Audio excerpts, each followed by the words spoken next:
Hello friends, आज economic subject UGC net exam के लिए क्लास लेकर आए हैं और आज इस क्लास में हम लोग उपभोक्ता संतुलन देखने वाले हैं। ठीक है, इस पॉइंट से क्वेश्चन आप लोग का रहता ही रहता है। तो देखिए, कंज्यूमर इक्विलिब्रियम क्या कहता है। कहता है कि उपभोक्ता संतुलन का आशय उस स्थिति से है जिस पर उपभोक्ता अपनी स्थिति से बदलाव नहीं चाहता।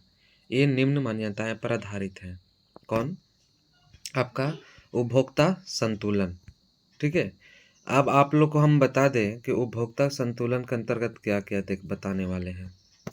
ठीक है, देखिए, उपभोक्ता के संतुलन जो है, पहली मान्यता है कि उपभोक्ता की क्रमवाचक माप संभव है। उपभोक्ता के माप क्या है? क्रमवाचक माप है, संभव है।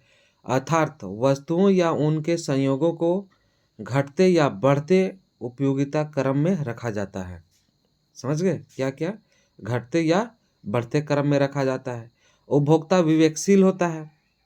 ठीक है, ये भी पॉइंट रखना चाहिए याद। जो दी हुई आय पर अधिक उपयोगिता प्राप्त करना चाहता है। क्या कहता है? दी हुई आय पर अधिक उपयोगिता क्या है? प्राप्त करना चाहता है। और उनके बाद थर्ड है, प्रतिस्थापन की सीमांत दर क्या होना चाहिए? घटती हुई होती है। समझ गए? प्रतिस्थापन की दर आपका घटती हुई, सीमांत दर घटती हुई होता है। अब आप लोग को बता दें कि उपभोक्ता संतुलन की स्थिति क्या है। तो कीमत रेखा उच्चतम अधिमान वक्र की स्पर्श रेखा होनी चाहिए। क्या कहता है? कीमत रेखा उच्चतम अधिकतम वक्र की स्पर्श रेखा होनी चाहिए। ठीक है, अर्थात कीमत रेखा का ढाल अनधिमान वक्र के ढाल के बराबर होनी चाहिए। समझ गए? मोस्ट इंपॉर्टेंट है। ठीक है, तो यहाँ देखिए MRS XY, ठीक है, बराबर PX बाई PY। समझ गए? ऐसा चला। अब आपका सेकंड पार्ट में क्या कहता है, इनका दूसरा पॉइंट कि अनधिमान वक्र मूल बिंदु की ओर उन्नतोदर होना चाहिए। अनधिमान वक्र जो है उन्नतोदर होना चाहिए। इस तरह से देखिए, यहाँ पर ऐसे है। समझ गए? उन्नतोदर होना चाहिए, अर्थात आपका प्रतिस्थापन की सीमांत दर घटती हुई होना चाहिए। अब आगे बढ़ते हैं। कहता है कि इस प्रकार तटस्थता वक्र विश्लेषण के अनुसार उपभोक्ता उस बिंदु पर संतुलन प्राप्त करता है जिस बिंदु पर मूल्य रेखा तटस्थता की वक्र रेखा को क्या करता है?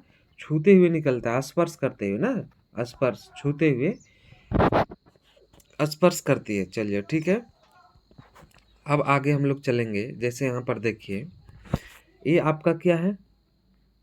एक्स और वाई अक्ष है। ठीक है, ये आपका कीमत वक्र है CC। ठीक है, और उनके बाद ये आप देख रहे हैं IC1, IC2, IC3, ये क्या है आपका?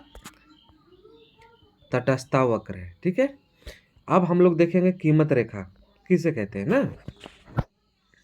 इसका अन्य नाम है बजट रेखा, समतली रेखा। ठीक है, और देखिए, कीमत रेखा उपभोक्ता के क्रय करने की क्षमता को प्रदर्शित करता है। पहली पॉइंट ये जानना चाहिए कि उपभोक्ता के क्रय करने की शक्ति या क्षमता कौन बताता है? कीमत रेखा। चलिए, ठीक है, कहता है कि कीमत रेखा का ढाल दो वस्तुओं के मूल्य अनुपात को प्रदर्शित करता है।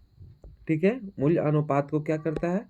प्रदर्शित करता है। अब देखिए यहाँ पर Y वस्तु, ठीक है, और X वस्तु, ये आपका क्या है? प्राइस लाइन, कीमत रेखा। ठीक है, आपका Y अक्ष में बताया गया है पूंजी को, X अक्ष में बताया गया है श्रम को। समझ गए? इस तरह से हम लोग का कीमत रेखा देखे। ठीक है, आप कीमत रेखा को देखिए। कीमत रेखा के एक फॉर्मूला है, ठीक है, कीमत रेखा का, कि कीमत रेखा की ढाल PX बाई PY होता है। समझ गए? तो इस तरह से हम लोग देखे आज क्या, कीमत रेखा और आपका उपभोक्ता संतुलन। ठीक है, ये सब पॉइंट्स आपका प्रश्न रहता ही है। ठीक है दोस्तों, अच्छा लगे तो लाइक कीजिए, है ना, कमेंट पर लिखिए, और उनके बाद आप इस वीडियो को अधिक से अधिक शेयर कीजिए। Thank you.